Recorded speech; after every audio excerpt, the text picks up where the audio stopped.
Forget what you think you know about the Croods. This story isn't set in the past, but a peek at what's to come. A post-apocalyptic Earth where disaster has twisted nature, mutated creatures rule, and humanity clings to survival amid the ruins of lost technology. Alright, you might think that the animals in the Croods are what prehistoric creatures looked like, but no.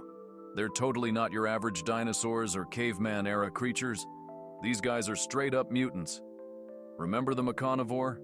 It's like a crazy mix between a wild cat and a parrot, with wild colors that help it blend into this twisted new ecosystem. And then there's turkey fish, which is basically a duck's distant cousin that decided to grow razor-sharp teeth.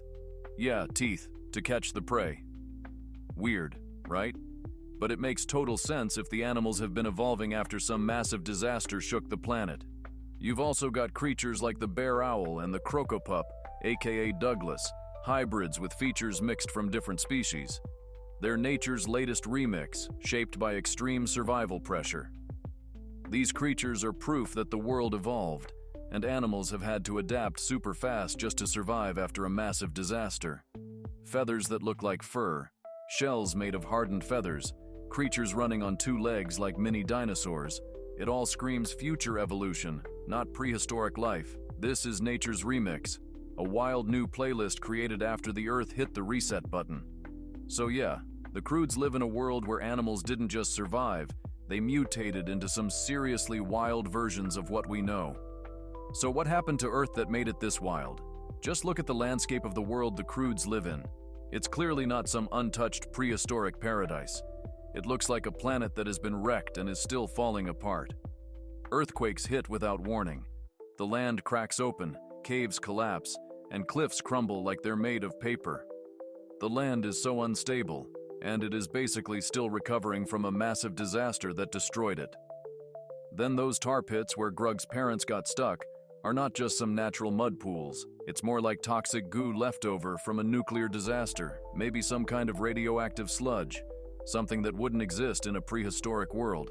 It tells us this world has seen some serious damage, enough to turn normal Earth into something dangerous and unrecognizable. And then the mountains are cracked wide open, rivers are all over the place, and weird rock formations pop up like the Earth's been shattered and stitched back together with duct tape.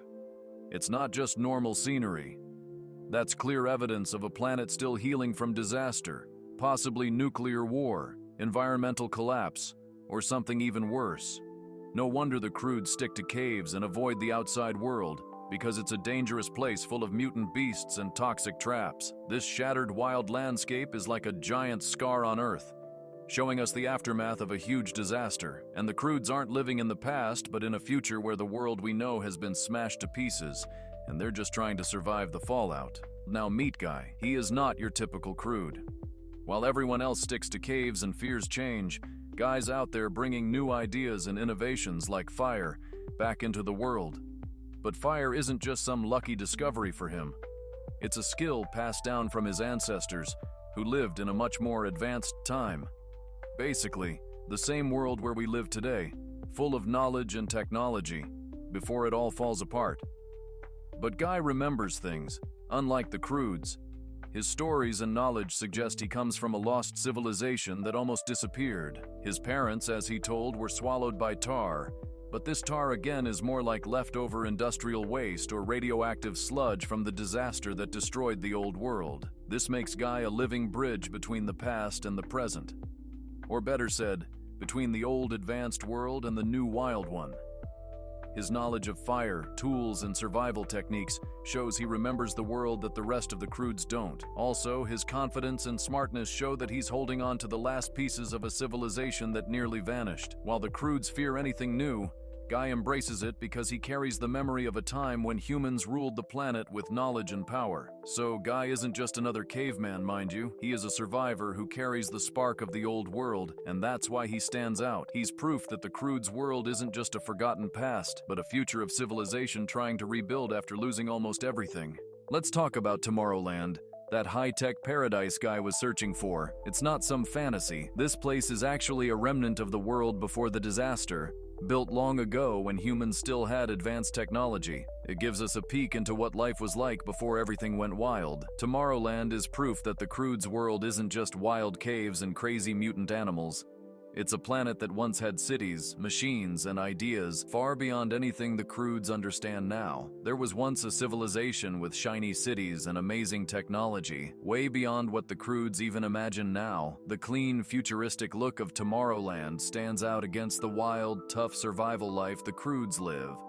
Instead, it feels like a carefully preserved haven, almost like a giant geodome built to survive nuclear fallout or some other global disaster. I mean, Tomorrowland fits perfectly with ideas from sci-fi stories about lost green havens or isolated utopias hidden inside harsh dystopias. It feels like a mix of Wall-E's Axiom, a fallout vault, and Elysium's upper-class refuge. In fact, Guy calls this place Tomorrow because his parents told him to find it when he was just a kid, and no wonder why, because it's humanity's last shot at a future.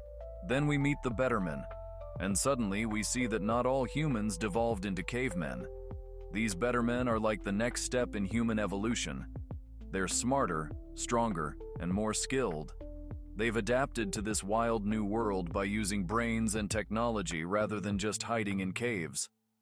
Their home irrigation systems, walls to protect them, farming to grow food, and even domesticated animals. They keep books, which means they remember and record knowledge, something totally lost to the Croods. Remember Phil and Hope, two Bettermen characters, who act like upper-class eco-survivalists. They're careful, paranoid, and stick to strict rules to keep their community safe and clean. The cave culture of the Croods shows a world that's holding on to the past, while the Bettermen represent hope for rebuilding civilization with new ideas and better ways to live. Together, these two groups paint a picture of a world struggling between holding on to the past's advanced ways and surviving in a rough new reality. It's a clash of old civilization versus wild evolution, showing how humans rebuild in very different ways after disaster. So, what caused this weird, broken world? Welcome to the Great War theory that connects the Croods to the bigger DreamWorks universe. This theory explains that before the Croods' time, Earth went through a huge disaster that destroyed most of civilization. It was probably the Great War. This Great War wasn't just any war.